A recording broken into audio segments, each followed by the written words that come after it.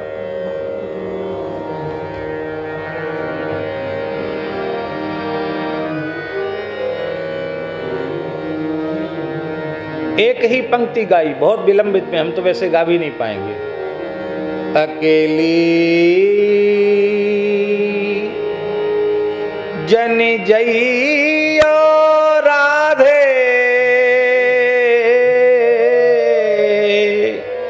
यमुना के तीर, अकेली जन जइयो राधे,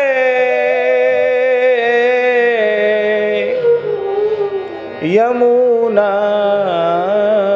के तीर। इतनी ही पंक्ति गाई उन्होंने, अब बहुत विलंबित में गाई। और महाराज जी कहते ठंड का समय था, अगहन का महीना था, थोड़ा थोड़ा कोहरा पड़ने लग गया था। जिसने गोता लगाया वो ऐसे ही रह गया, जिसने कपड़ा जो महात्मा कपड़ा निचोड़ रहा था वो ऐसे निचोड़ते ही रह गया, जड़वत हो गया महाराज। ऐसा स्वर का साम्राज्य कहते अपने जीवन में ऐसा नहीं सुना हमने। कोहरा पड़ रहा, कहां से आवाज आ रही, इतनी मीठी आवाज। देखा तो वही महात्मा बस जमुना जी में इतने पानी में खड़े हैं और अकेली जनी जइयो राधे, यमुना के तीर, यही गा रहे थे उसमें। अब बोले हमको तो बड़ी श्रद्धा हुई, उन्हें जीवन में महाराज जी का संगीत में बड़ा प्रेम था। रामदासी घराने से उन्होंने सितार सीखा था, गायन भी उनका अद्भुत था। बादन में तो शाह बिहारी मंदिर में अंग्रेजी शासन था भैया जी, तो जब ध्रुपद धमार की गोष्ठी होती थी, गायन होता था, तो पखावज के लिए महाराज जी को बुलाया जाता था। जब मथुरा वृंदावन रेडियो स्टेशन का उद्घाटन हुआ तो उसमें वीणा वादन DR स्वामी श्री पार्वतीकर जी ने किया और उसमें तबला महाराज जी ने बजाया था। आज भी उसकी रिकॉर्डिंग बजती है कभी कभी। उनका वादन भी विलक्षण था, उनका गायन भी विलक्षण था, स्वर का बड़ा बारीक ज्ञान था महाराज जी को। और महाराज जी को लगा तो ये तो सिद्ध है, कोई सिद्ध है, राग रागनी जिसको सिद्ध होते हैं ऐसा है। बोले स्थान में आ गए और फिर वो अपने चुप बस आए, धूना से भस्म लिया, गीले शरीर में भस्म लगाई और फिर चढ़ गए ऊपर। और उधर एक उसका जामुन का पेड़ था, उसी के नीचे बैठते थे, वहां पर बैठ गए।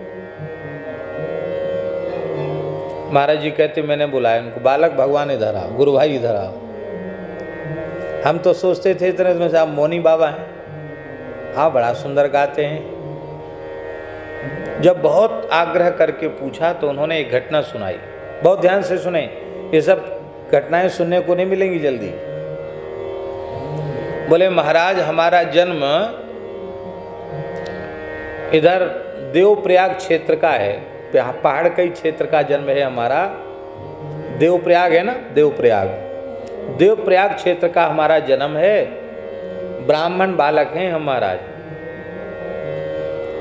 साधु संतों में हमारा बड़ा प्रेम था और बचपन से ही पता नहीं क्यों हमको गाने का बड़ा शौक था, तो जब देखो तब आ करते रहते थे। तो हमारे मैया बाप ने एक बार बड़ी पिटाई करी हमारी, बोले कचू काम धंधा करता नहीं, पढ़ता लिखता है नहीं, या तो कोई जमात के बाबा जी आ जाए तो उनके पीछे लग जाता है, और या फिर बैठा आ करता है, जा घर से निकल जा, घर से भगा दिया। तो बोले हमने निश्चय किया कि अब हमको गाते गाते ही प्राण त्यागना है। गाना तो किसी सीखे नहीं, घर में गाने लोग देते नहीं। तो बोले गंगा जी के तट पे आ गए, एक पत्थर पर बैठ गए, दोनों तरफ से गंगा जी और बीच की चट्टान पर बैठ गए और वहाँ सिर पे एक कमरिया डाल ली और वहीं गाना शुरू किया। अब इस निश्चय के साथ गाना शुरू किया कि प्राण निकल जाए तब तक गाना है। तो बोले गाते गाते गाते गाते 48 घंटा हो गया। कितना? अब गला बैठ गया, स्वर निकलना, फिर गाना बंद नहीं किया, मरना है गाते गाते। 48 घंटे के बाद फिर भी हम गा ही चले जा रहे थे।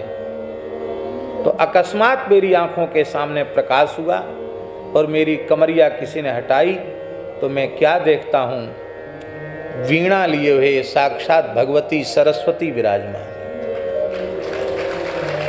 साक्षात सरस्वती जी प्रकट हो गई। बोले बालक, तेरे स्वर प्रेम से खिंची हुई मैं चली आई हूँ, बोल क्या चाहता है।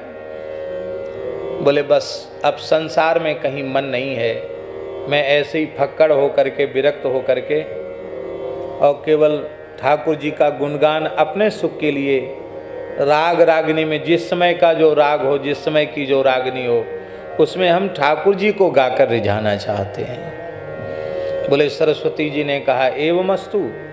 तब से महाराज जब जो समय का राग होता है, कभी तरंग आ जाती है तो मैं गाता हूँ, नहीं तो अपने भीतर ही में मस्त रहता हूँ, ठाकुर जी की लीलाओं को गाता हूँ, ठाकुर जी को सुनाता हूँ और किसी के सामने बोलता नहीं। ये बात हम इसलिए कह रहे हैं कि स्वर होता ऐसा है। महाराज जी शुद्ध स्वर लग जाए तो समाधि लग जाएगी।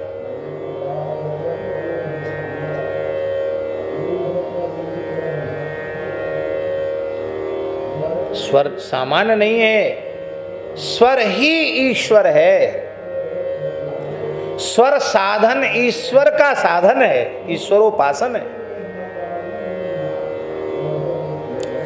एक महापुरुष कहते थे, पंडित श्री वृंदावन गंगेली जी, वो कहते थे असुर कौन है? कहते जिसमें सुर नहीं है, सुर का ज्ञान नहीं वो असुर है। और बेताल कौन है? बोले जिसको ताल का ज्ञान नहीं वो बेताल है। तो कहते ठाकुर जी ने तुम्हें मनुष्य बनाया है, असुर बेताल क्यों बनते हो? थोड़ा गाना बजाना जरूर सीखो। सबको बोलते थे, बहुत अच्छे थे, संगीत के बड़े विद्वान थे। हमारे संतों ने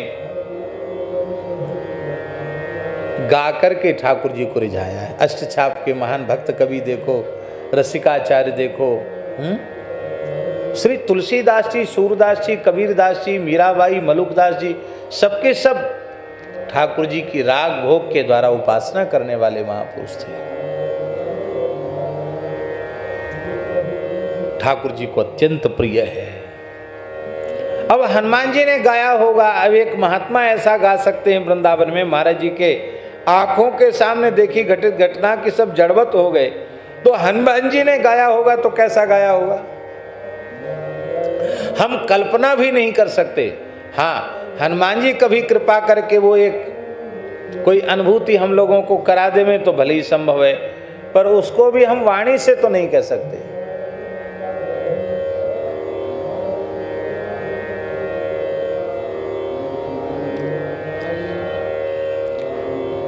श्री कुंज बिहारी भैया जी बैठे हैं सामने। आपके पूज्य पिताजी ने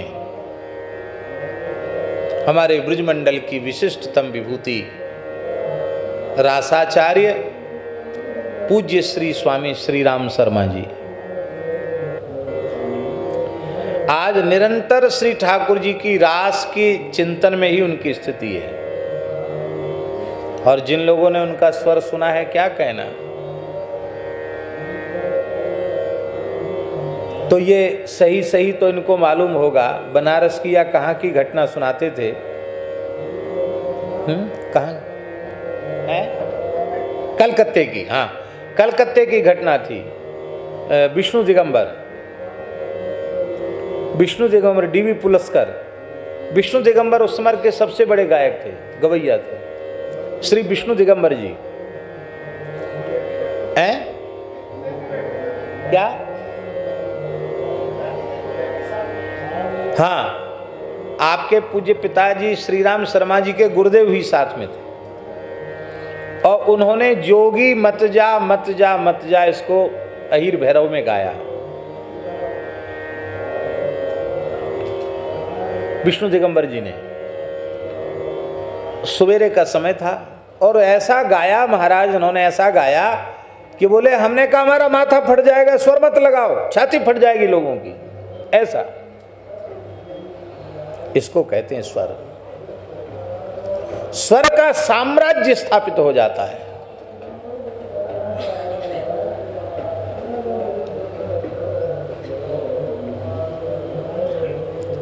हमारे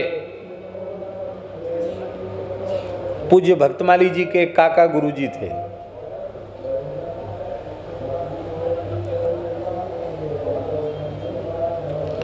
वो बांसुरी बहुत अच्छी बजाते थे।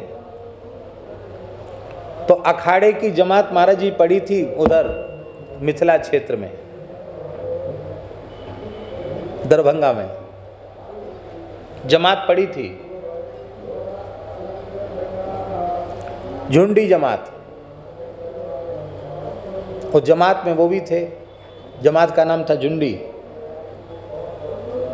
और रात्रि में उनको क्या हुआ, उन्होंने बांसुरी बजाना शुरू किया। और रात में ईश्वर उसका वो होता है। तो महाराज वो रानी जो थी,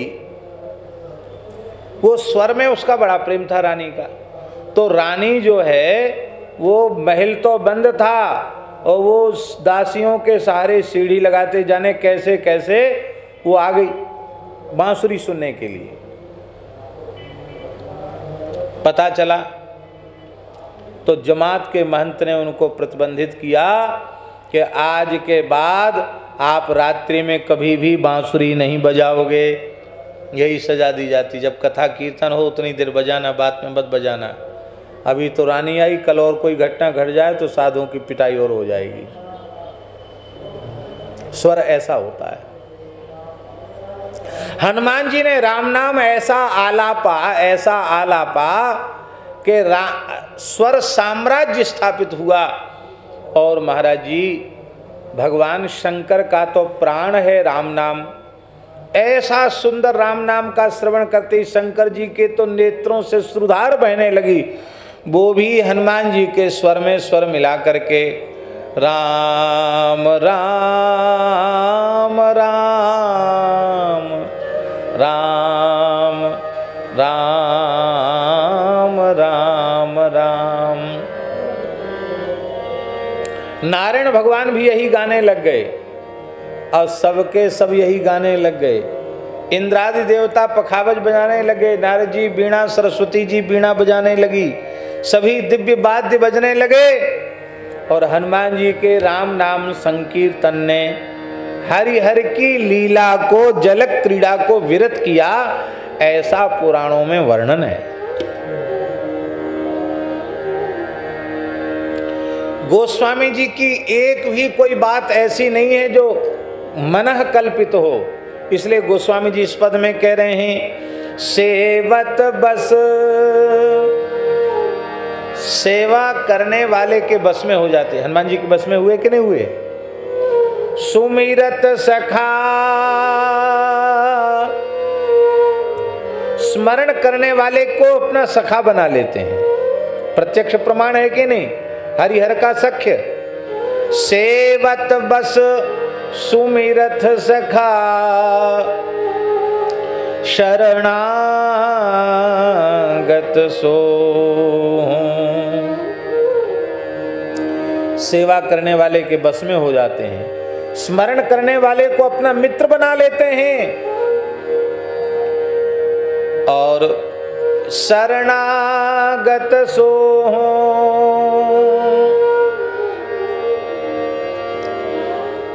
शरणागत के सामने प्रकट हो जाते हैं। शरणागत माने क्या होता है?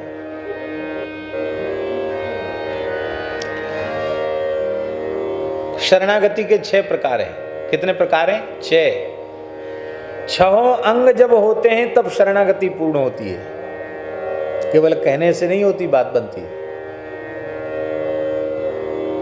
आनुकूल्यस्य संकल्पः, अनुकूलता का संकल्प। हम जिसकी शरण में हैं उसके स्वभाव के प्रतिकूल उसकी मर्यादा के प्रतिकूल स्वप्न में भी कभी कोई कार्य नहीं करेंगे। शरण्य की अनुकूलता का संकल्प,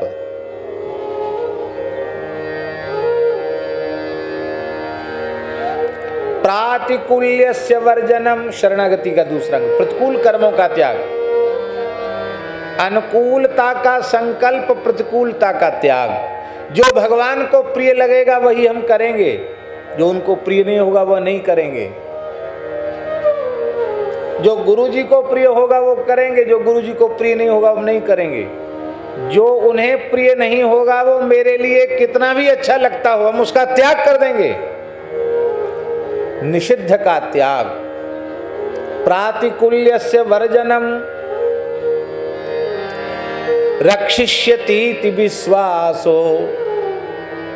तीसरा अंग है शरणागति का, भगवान हमारी रक्षा करेंगे ऐसा विश्वास। प्रहलाद जी ने एक बार भी भगवान से कहा रक्षमाम त्राहिमाम, क्यों नहीं कहा? आग में जलाया, हाथी से कुचलवाया, जहर पिलाया, सर्पों से डसवाया, क्या क्या नहीं किया प्रहलाद जी को मारने के लिए, पर एक बार भी प्रहलाद जी ने रक्षमाम त्राहिमाम पाहिमाम नहीं कहा। क्यों? रक्षिष्यति इति विश्वासः, भगवान हमारी रक्षा करेंगे ऐसा विश्वास। गोप्तृत्वे वर्णम तथा, गोप्तृत्व का वर्ण,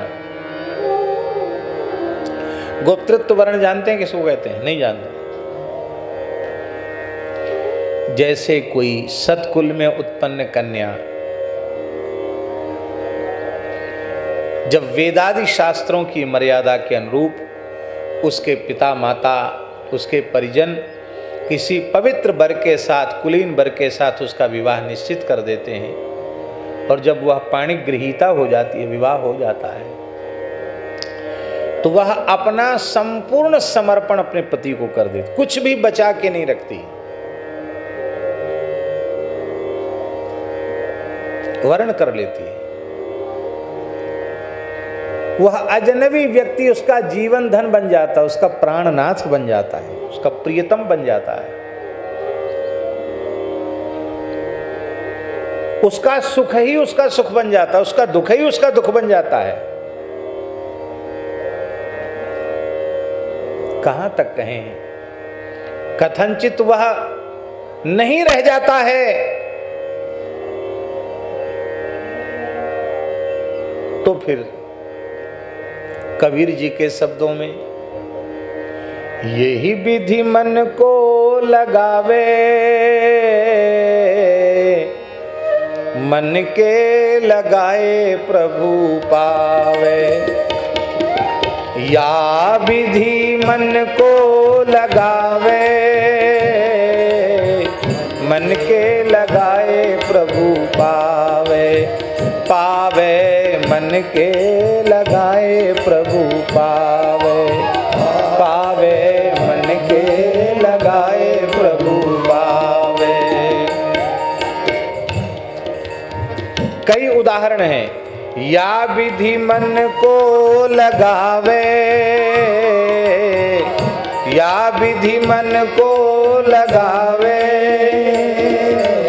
मन के लगाए प्रभु पावे, पावे मन के लगाए प्रभु पावे, पावे मन के लगाए प्रभु।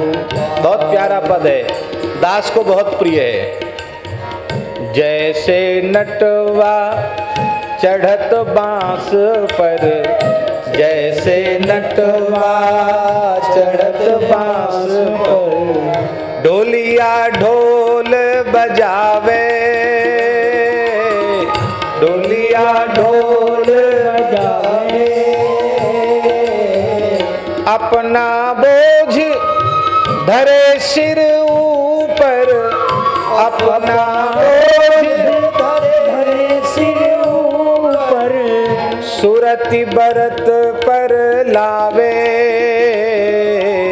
मन के लगाए प्रभु पावे, पावे मन के लगाए प्रभु पावे, पावे मन के लगाए प्रभु पावे। एक एक उदाहरण बड़े अकाट्य हैं। जैसे भुवंगम चरत बनहि में, जैसे भुवन सर्प मणिधर सर्प भुवन में ओस चाटने आवे, ओस चाटने आवे। कबहु कुचाटे कबहु मणि चितवे, कबहु कुचाटे कबहु मणि चितवे। मणि तजी प्राण गमावे, मणि तजी प्राण गमावे। मन के लगाए प्रभु पावे, मन के लगाए प्रभु पावे पावे। मन के लगाए प्रभु पावे।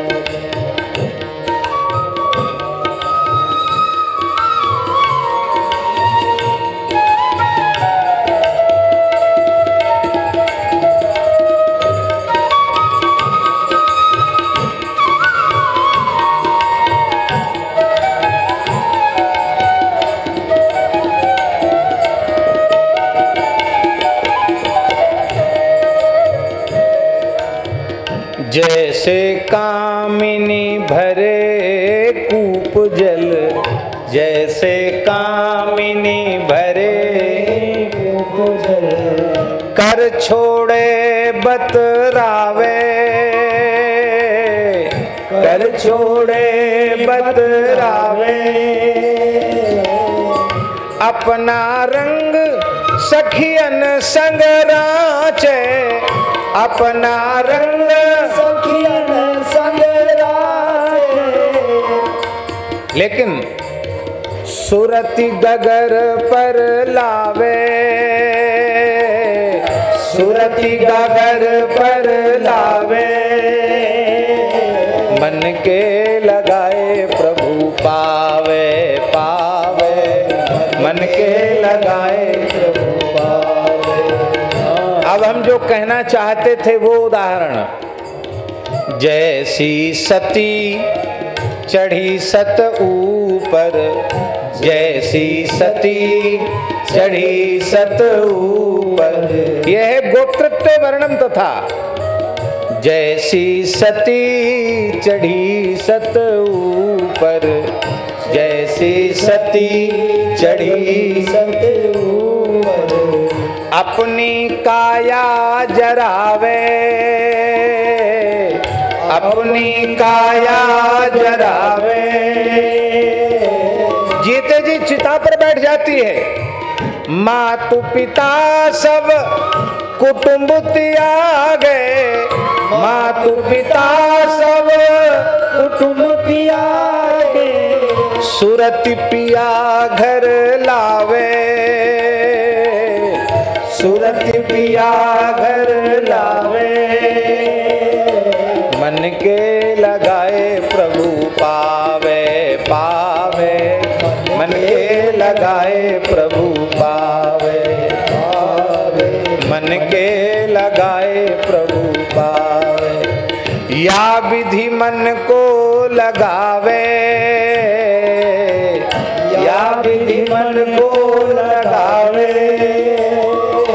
मन के लगाए प्रभु पावे पावे, मन के लगाए प्रभु पावे।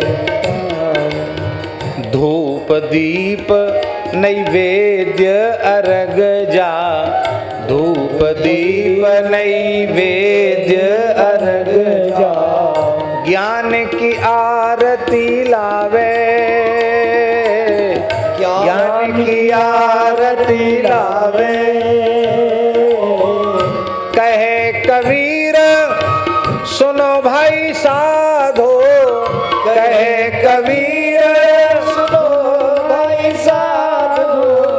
कहे कबीर सुनो भाई साधो, कहे कबीर सुनो भाई साधो। फिर जन्म नहीं पावे,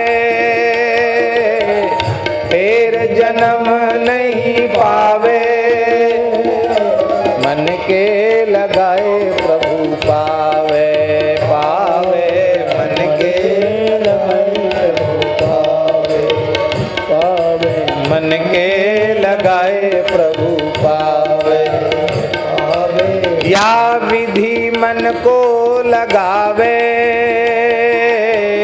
या विधि मन को लगावे,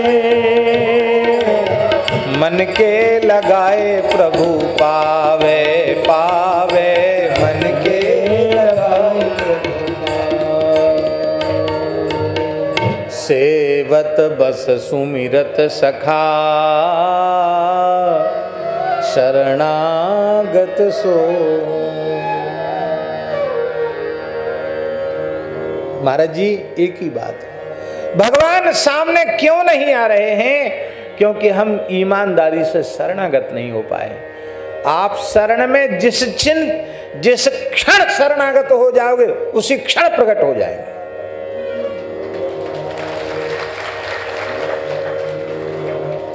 गोपियां रोईं, गोपियों ने खोजा, गोपियों ने पुकारा, ठाकुर जी नहीं मिले रास में। और जब पूरी तरह गोपियां शरणागत हो गईं, आहा, इति गोप्यः प्रगायन्त्यः प्रलपत्यश्च चित्रधा, रुरुदुः सुस्वरं राजन् कृष्ण दर्शन लालसम्। यह है पूर्ण शरणागति। तासामाविर्भूत शौरिः स्मयमान मुखाम्बुजः, पीताम्बरधरः स्रग्वी साक्षान् मन्मथ मन्मथः। तुलसीदास जी कह रहे हैं, आप सेवा करके तो देखो वे तुम्हारे बस में हो जाएंगे, तुम स्मरण करके तो देखो तुम्हारे सखा बन जाएंगे, और तुम शरणागत होके तो देखो, उठाकर तुम्हें अपने हृदय से न लगा ले तो कहना सकृत एव प्रपन्नाय तवास्मीति च याचते, अभयं सर्वभूतेभ्यो ददाम्येतद्व्रतं मम। कितने अंग हो गए शरणागति के? आनुकूल्यस्य संकल्पः, प्रातिकूल्यस्य वर्जनम, रक्षिष्यतीति विश्वासो 3, गोप्तृत्वे वर्णम तथा 4, आत्मनिक्षेप, कुछ भी बचा के मत रखो, सब कुछ सौंप दो। किसी प्रेमी ने कहा, जब सौंप दिया सब भार तुम्हें, फिर मारो या तारो कहें हम क्या। आज पचमेड़ा महाराज जी ने बहुत प्यारी बात कही। आज उन्होंने कहा कि हम लोगों की शरणागति की जो निष्ठा है उसमें थोड़ी सी कमी जब कसर कहीं आती है, तब हमको लगता है कि हमारा समय प्रतिकूल है, लोग प्रतिकूल हैं, ग्रह खराब हैं, ज्योतिषी लोग ठीक नहीं बता रहे हैं, कोई दूसरा चक्कर है। ये सब बातें तभी आती हैं जब हमारी शरणागति की भावना में थोड़ी सी कसर आती है। और जब हम पूर्ण शरणागत हैं तो हमें सोचने का अधिकार ही कहाँ है। हम जिसकी शरण में हैं वो जाने, वो सोचे, वो करे।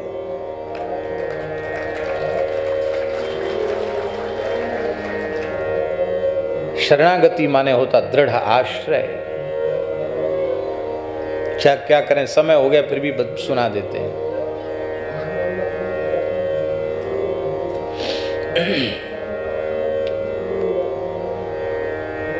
एक बकरिया झुंड से बिछुड़ गई, मालिक के बकरियों के झुंड से। अब जंगल में बेचारी थक के हाथ पांव फूल गए, एक मैदान में बैठ गई। पर बैठी कहाँ, बहुत ध्यान से सुने, वहां बैठी जहां एक शेर के पंजे का चिन्ह मिट्टी में बना हुआ था, बालू में बना हुआ, तो वहां बैठ गई। आराम से बैठी थी वहां। पहले एक सियार आया। सियार तो जानते कि नहीं? सियार श्रृगाल संस्कृत में कहते हैं, हिंदी में सियार कहते हैं, कहीं कहीं घेंदुआ कहते हैं, कहीं कहीं लड़ैया कहते हैं, और कहीं है गिदड़ा, गिदड़ा भी बोलते हैं। वो सियार आया।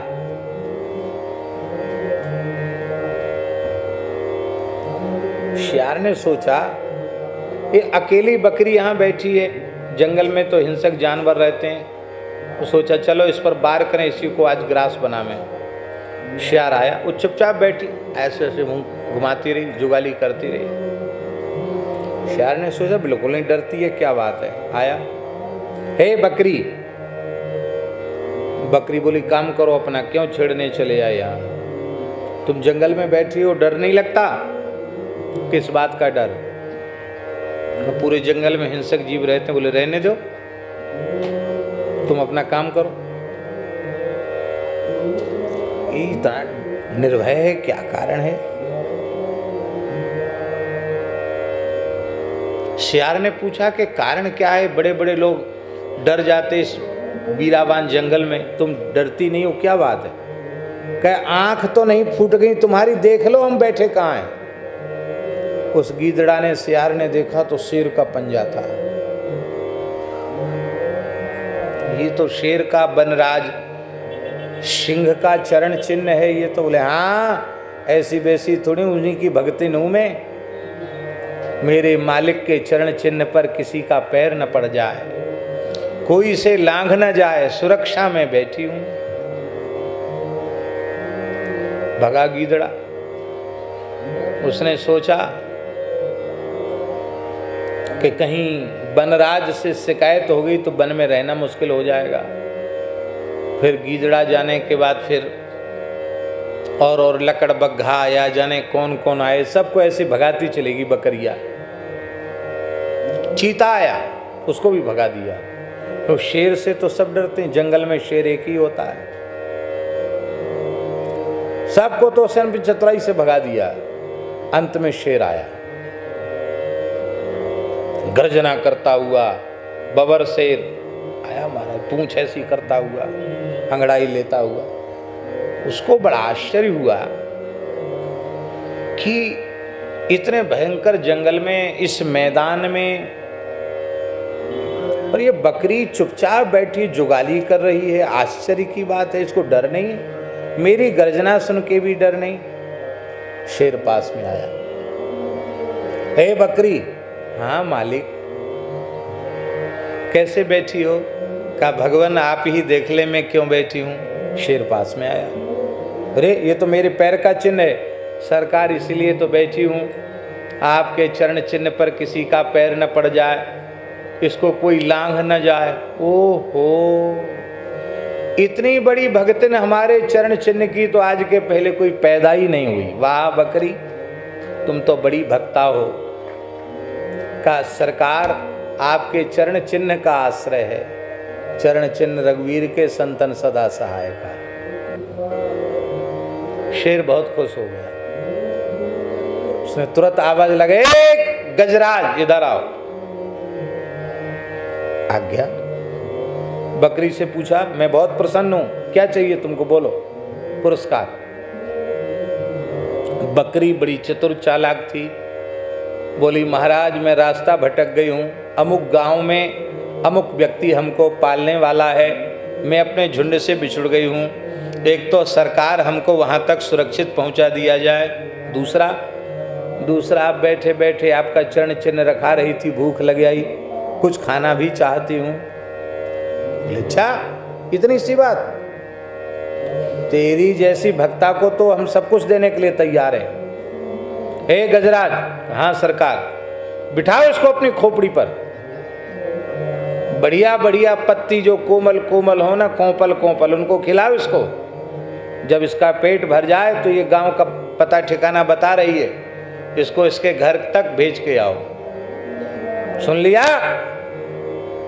आदेश का पालन नहीं हुआ तो यहाँ रहना मुश्किल हो। सरकार हम कहाँ इतनी हिम्मत कर सकते हैं आपका आदेश का उल्लंघन कर सकें। तो महाराज पंचतंत्रकार ने लिखा है कि वह अजा बकरी गज के मस्तक पर बैठ गई। बकरी कहीं हाथी के खोपड़ी पे बैठ सकती है?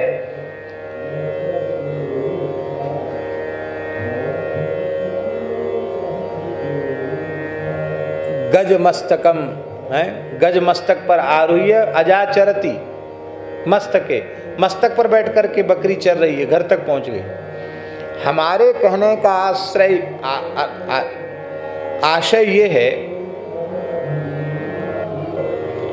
कि उस बकरी ने अपना आत्मनिक्षेप उस शेर के पंजे के प्रति कर दिया, तब उसकी ये हालत हो गई। जिसने अपना तन मन प्राण सर्वस्व श्री राघव के चरणों में, श्री श्याम सुंदर के चरणों में अर्पित कर दिया, अपने आप को दे दिया, उसको क्या नहीं मिल जाएगा? फिर भला उसको किससे भय है? इसको कहते आत्मनिक्षेप, सब कुछ सौंप देना। बलि ने कहा 2 पग में आपने मेरी धन को नापा है, तीसरे में मुझे नाप लीजिए, मुझे क्यों बाकी बचा के रखते हैं? इसको कहते हैं आत्मसमर्पण, आत्मनिक्षेप। ये शरणागति का 5वां अंग है। कुछ भी बचा के मत रखो, सब जिनका है उनको दे दो। और अंतिम है भैया जी कार्पण्य। इतना सब होने के बाद भी दीनता बनी रहनी चाहिए। देने वालों के भीतर बड़ा अहंकार होता, मैंने सब छोड़ दिया, मैंने ऐसा कर दिया। पूज्य रमण रीति वाले महाराज जी कह रहे थे बड़ी प्यारी बात कि कोई महात्मा थे, बड़े घर से साधु बने थे, बहुत अमीर परिवार के बालक थे और साधु बने थे। पुराने जमाने की बात है, तो जमात में रहते, तो जमात का रगड़ा तो सबसे तगड़ा होता है ना, राम रगड़ा सबसे तगड़ा। तो जमात में तो महाराज त्यागी तपस्वी उनको तू तड़ा करके बोलते, तो वो क्या कहते, तुम्हारे जैसे नहीं है हम।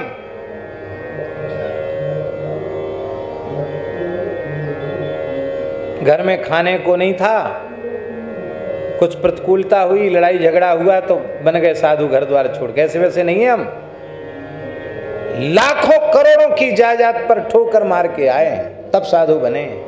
क्या बात करते हो हमसे? तो महाराज बोले कि जमात के जो महाराज जी थे बड़े सिद्ध पुरुष थे और बड़े क्षमाशील थे। उन्होंने एक दिन सुनते सुनते परेशान होकर दिन बोला, ए साधु इधर आ। हाँ महाराज जी क्या बात है? बोले देखो अब दोबारा ये शब्द मत कहना। क्यों? क्योंकि तुम जो बार बार कहते हो ना कि लाखों करोड़ों की जायदाद पर ठोकर मार के आए, वो बिल्कुल झूठ है। क्यों? भले ही तुम घर छोड़ के आए हो, पर तुम्हारा पांव वहां से छूटा नहीं, वहीं चिपका है तुम्हारा पांव। क्योंकि तुम सबको छोड़ने के बाद ये अहंकार नहीं छोड़ पा रहे कि मैं करोड़पति परिवार का बालक हूं। कुछ नहीं छूटा तुम्हारा, तुम अभी साधु बने ही नहीं। साधुओं को फटकार दो।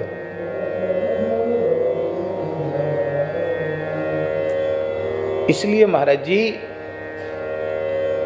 आप अन्यथा न माने।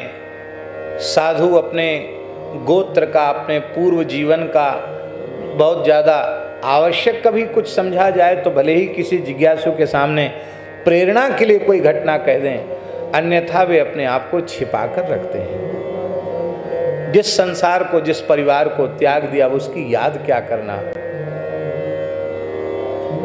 सच्चे साधु को तो स्वप्न में भी अपना घर दिख जाए ना तो वस्त्रों के सहित गंगा जी में गोता लगाता तब शुद्ध होता। उपवास करता है कि हमको जिस घर में पैदा हुए थे उसका स्वप्न भी क्यों आया, हम सपने में भी वहां क्यों गए। इसका मतलब है हमारी आसक्ति कहीं न कहीं वहां जुड़ी हुई है। हमारे पूज्य पहाड़ी बाबा महाराज कहते थे, बच्चा ऐसी साधु नहीं बन जाते हैं लाल पीला कपड़ा पहन के। तब कैसे बनते हैं? महाराज जी की फक्कड़ साई भाषा थी। कहते थे केस बेस देश, केस का त्याग कर देते हैं। एक बार मुड़ गए, बार बार क्या मुड़ना, नाई के आगे क्या बार बार सिर झुकाना। केस छोड़ दिया तो केस जटा हो गए। वेश, पहले पैंट पजामा में थे या धोती कुर्ता में थे, गृहस्थी वाला वेश था, अब फक्कड़ वाला वेश हो गया। केस छोड़ देते हैं, संसार का वेश छोड़ देते हैं, और जिस देश में पैदा होते हैं उस देश को भी छोड़ देते हैं। कहते केस वेश देश तीनों का त्याग करते, उनको त्यागी कहते हैं।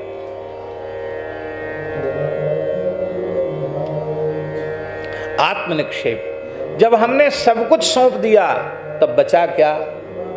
अच्छा एक बात बताओ, आप 1 लाख नाम जप रोज करते हैं, मान लो उदाहरण दे रहे हैं, और 1 लाख नाम जप करने के बाद कहते हो श्री सीता रामचंद्रार्पणमस्तु, श्री नारायणार्पणमस्तु, श्री कृष्णार्पणमस्तु, आपने कर दिया। अब आप लोगों के बीच में क्यों बताते हो कि हमने इतने लाख जप लिए, इतने करोड़ जप लिए? क्यों बताते हो? इसका मतलब है कि आपने समर्पण किया ही नहीं। यदि समर्पण कर दिया तो ये अहंकार भी नहीं रहना चाहिए कि मैंने इतना लाख जपा, इतना करोड़ जपा। किया कुछ नहीं। जो कुछ भूले भटके 2-4 राम राम हुए वो तो राम जी के ही हैं, राम जी के चरणों में है, हमें क्या लेना देना भैया, हम तो ऐसे गरीब साधु हैं। आत्मनिक्षेप, कार्पण्यम, सब कुछ करने के बाद भी दीनता न जाए। यही बात हमने आज आरंभ में कही थी, दीन बने बिना दीन बंधु की कृपा नहीं होगी। अहम शून्य हुए बिना न ज्ञान का प्रकाश होगा, न प्रेम का प्रकाश होगा।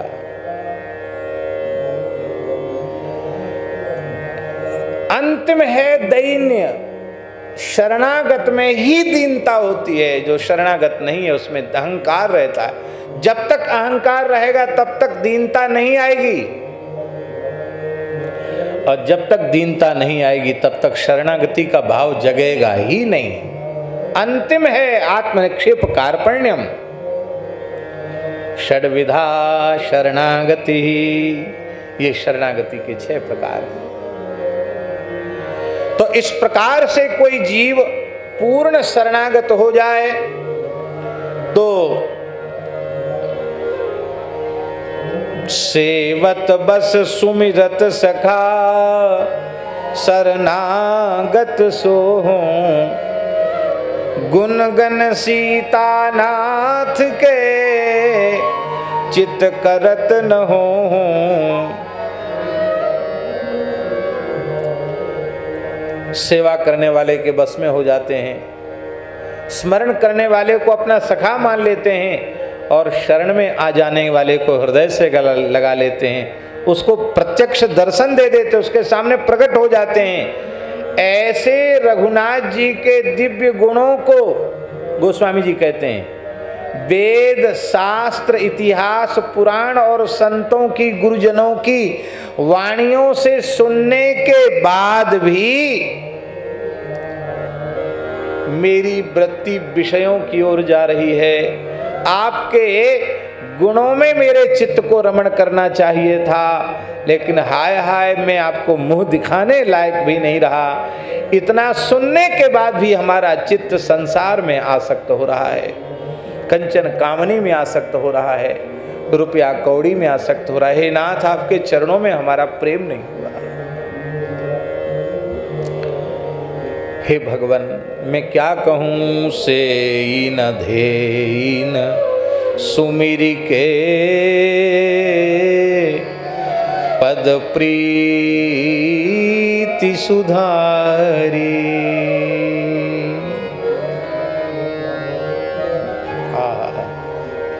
हे प्रभु, न तो मैंने आपका सेवन किया, आपकी सेवा नहीं की।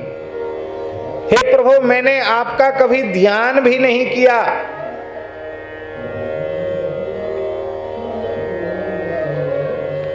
न ही आपके चरण कमलों से कभी प्रेम किया। से न धे न सुमिरी के पद प्रीति सुधारी।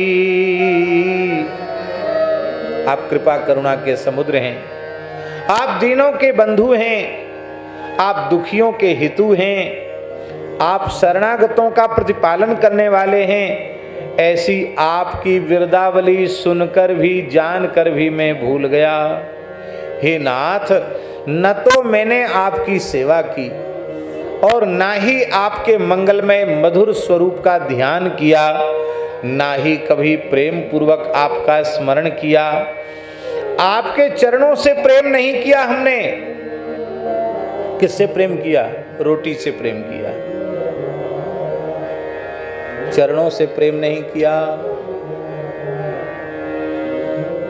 हमारा प्रेम जानते हो कैसा बाबा? बोले भूखे भजन न होई गोपाला, ये लो अपनी कंठी माला। ले लो कंठी माला, ले लो और किसी को दे देना। हम भूखे भजन नहीं कर सकते। इसका मतलब क्या हुआ? इसका मतलब ये हुआ कि हम रोटी के भगत हैं, राम जी के भगत नहीं हैं।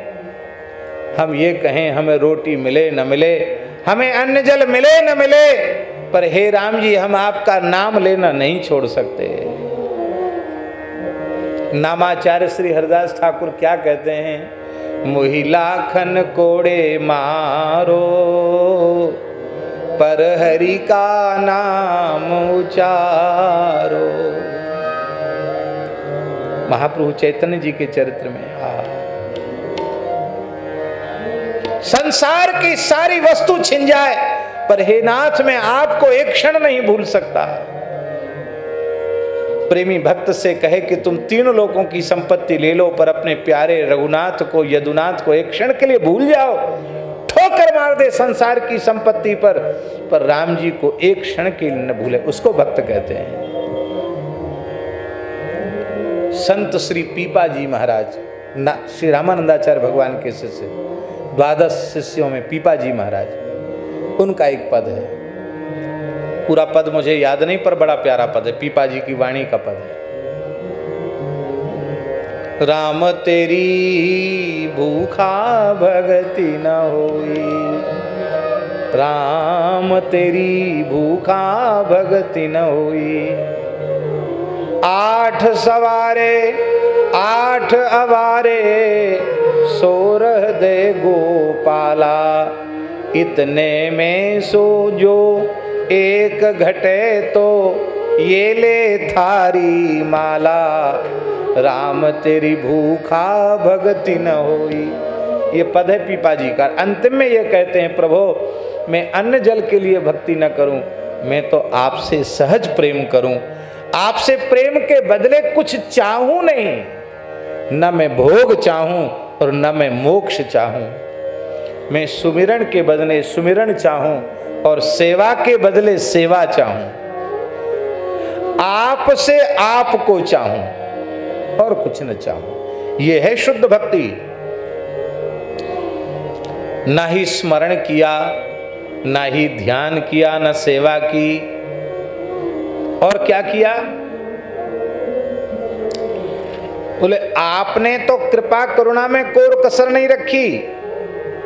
पाई सुसाहिब राम सो, आपके जैसा सुसाहिब उत्तम स्वामी की शरणागति प्राप्त करने के बाद भी भरी पेट बिगारी। आपने एक तरफा निर्णय ले रखा है कि हम तो रहत न प्रभु चित चूक किए की, करत सुरत सहवार ही की। पर हमने भी पक्का निश्चय कर रखिया कि हम कभी रास्ते पर तो चलेंगे नहीं। बड़ा प्यारा पद है, मोहि तो ही पड़ी होड़, हम सो न बिगारन को, तुम सो न सुधारन को। आपके जैसा, मेरे जैसा कोई बिगाड़ने वाला नहीं और आपके जैसा कोई सुधारने वाला नहीं। बोलो भक्तवत्सल भगवान की जय। जय जय श्री राधे, जय जय श्री राधे। बहुत प्यारा है।